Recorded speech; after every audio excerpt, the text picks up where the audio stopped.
we'll get started. So first, we're both excited. Our whole organization is excited about our new additions to our roster by way of trade, Joe Thuney and Jonah Jackson, and recently signed Grady Jarrett and Durham Smythe. The beautiful thing about this is we both have connection points with these guys, which makes it really good. We know the type of men that they are that are coming into our building, and we're really confident they're going to enhance our entire team and our locker room. I'm proud of the preparation that went into this, our process, as well as our communication between Ben and I, our staffs, and then most importantly, our salary cap folks who took, they had some heavy lifting in this one too. So, part of our process that a lot of people don't know, we spend probably bi-weekly, we'll get together to talk about our finances and where we can spend and kind of how much flexibility we have. And that was really started by Kevin. And with that openness, it allows us to jump on these opportunities to enhance our football team, and I don't take that lightly at all. So that communication and that collaboration has been huge.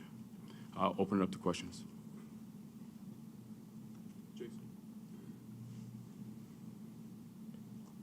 Ryan, how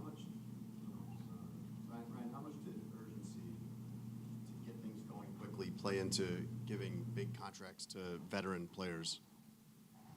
Can you explain that? Like Thuney and Jackson, the salary cap hits that you guys will take for this year, I mean, how much of that was driven by just trying to get things right as quickly as possible on the offensive line and maximize the opportunity you have with Caleb's rookie contract window? Yeah, I think really the focus was how can we enhance our football team? Like I mentioned with the salary cap and the finance part of it, we have the flexibility to do that. And a lot of that has to do with how well Matt Feinstein has kind of structured everything to allow us to do really jump on opportunities where, we had trade options where, again, they're two guys that we're really familiar with that we know can help us not only from a leadership perspective, but also on the field. So when that popped open, we were able to jump on it. And obviously that wasn't part of, the plan back when we were getting ready for free agency. So I've always learned just over the last few years, you got to be on your toes for those things that pop up. So when you match kind of the flexibility and doing good stuff with our salary cap, with opportunities, we were able to jump on it.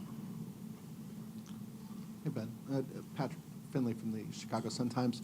Is there a personality trait or a common theme to the offensive linemen that you guys wanted and wound up landing?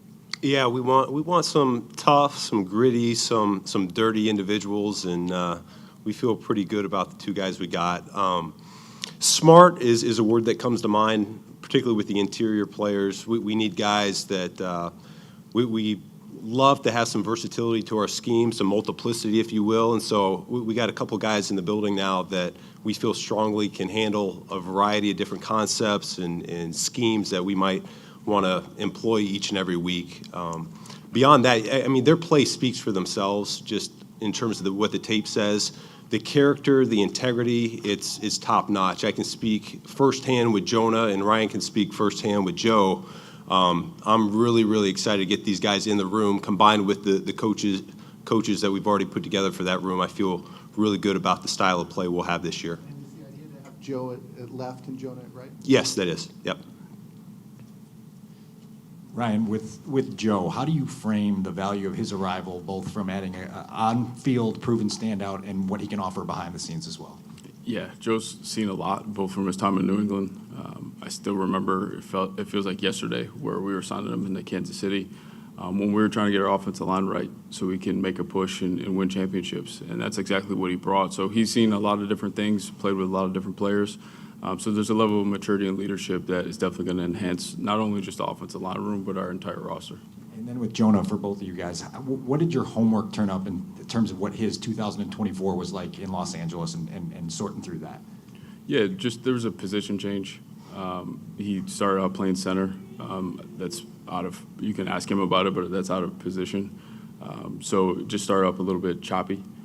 But when you go back and see when he was in Detroit, I go all the way back to Rutgers when I watched him. The guy is made of the right stuff, and he's capable of really helping us up front, anchoring, but also getting pushed in the run game.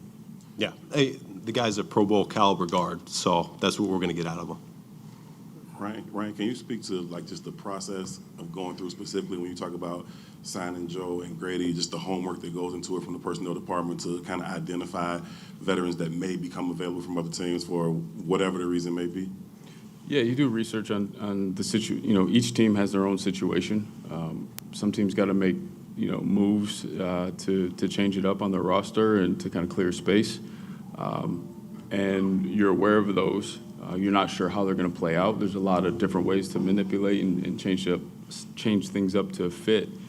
But in this case, it was unexpected. So obviously when I heard their names, we went to work immediately. And again, I know Joe just from our time in Kansas City, but with Grady, I just being teammates with Matt Ryan, they've shared the locker room, and the words that, how he described that man is special, and it won't take you long to understand that he's different. Ryan, a couple of weeks ago at the Combine, Ben was really confident about being able to flip the interior of the offensive line in one offseason. Mm-hmm.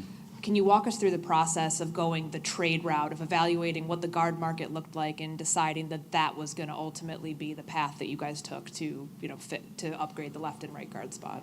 Yeah, you just have to stay open-minded because, what we don't talk about enough is just because free agency opens up and it looks a certain way, you don't know if there's a connection that player may want to go somewhere else. So it may not even come down to money. It may be the fit for the player. So there's no guarantees just because the board is lined up and you have money to make it happen. So you got to really cast a wide net and be opportunistic and see when opportunities pop up, this is the best thing for us.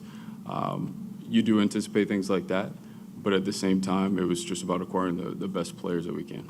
And Ben, speaking to the run game specifically, how important is it with, what are you looking for from your interior offensive linemen to be able to run as many schemes as you do and be as effective in the run? What do Jonah and Joe possess that leads you to believe that will yield some Yeah, positive I mean, the results? intelligence factor is a major portion of it because they got to be able to handle different fronts for all these variety of schemes that we would like to employ. End of the day, we'll push this thing as far as we feel the collective group can handle up front. And that's where the intelligence is so important to expand on that variety. If we get really good at particular type of blocks, that's what we're going to feature. So we're not going to try to do something that doesn't make sense. But we have two extremely well-rounded individuals here. Feel really good about Darnell, Braxton, the rest of the group that's in that room right now, and how that thing could look in terms of the combinations, getting movement at the line of scrimmage, playing on the defense's line side of the ball, and that's particular for the run game. Up front, though, in the passing game, we have to be better from a pass protection standpoint, and we really prioritize guys that are going to win one-on-one battles with a three technique, and we feel like both these guys are capable of that. Speaking of the three technique, what do you like about Grady? I'm sure you've played against him a number of times, and what can he add to the defense? And then a second question would be, how quickly can guys like Joe and Grady, who've been around the block a long time, impact the culture here? They've talked about the culture here for a long time. The record hasn't been great. I think you need a good record to legitimately claim you've got a good culture. Can newcomers impact something like that pretty quickly? Yeah, I mean, the first thing I'd say about Grady is this is a guy for a number of years now that's played at a fantastically high level. Like, this guy is outstanding. You feel his presence. He's a guy you have to game plan for when you go against him. I know when I was in Detroit with Jonah, we talked, like, this is a guy that you come out of the game and you're sore because you played against him. He's relentless. He's passionate about what he does. Just talking to him today gave me goosebumps because this guy loves football and he's going to bring that element to the team. All three of these guys, they've been in the playoffs. They've won playoff games. Joe in particular has won Super Bowls. Yeah, that does rub off to the rest of the locker room because we're gonna define what it's gonna look like in terms of our meeting process, our walkthrough process, our practice habits, what it looks like off the field, because that all translates to winning on the field. All three of these guys have done that at a high level. Hey, Ryan, has this, what you've been able to do so far, opened up what you can do in the draft? Are you looking at it that way? Yeah, this really opens the whole board for us. So we're going to be able to sit back and kind of look and say, what's the best thing to do for the Chicago Bears, and who's the best player that can impact. So we got some tough decisions and a lot of film to watch between now and the draft. Two more, Alex and Kevin. Ryan, can you take us through the process of bringing Grady Jarrett in? I imagine it was a bit of a whirlwind that happened really quickly. Can you just take us through the process of that deal coming together? Yeah, just, the way social media is, you see it pop up and you're like, oh my, like, let me check the tape. Let's go back to the tape, look at the grades that we have in the system, and again, make some phone calls just to get an understanding of who he is as a man. And all of those things check the box. And again, it's someone that can help move this team to where we need to go. Last one, Kevin. Ben, what was the process like with the offensive line specifically, working with Ryan? Obviously, position he knows well. What was that experience like, kind of merging what you look for, what he looks for out of linemen to land these two guys? Yeah, it's a combination of my experience. Certainly, he's got a heavy background. So does Ian Cunningham. Dan Rochar, bringing him into the fold. Kyle Devan. It's been an entire groupthink process. Everyone's had a voice and a say in what we want this thing to look like and how it could unfold. So I think the collaboration's been fantastic so far. Yeah.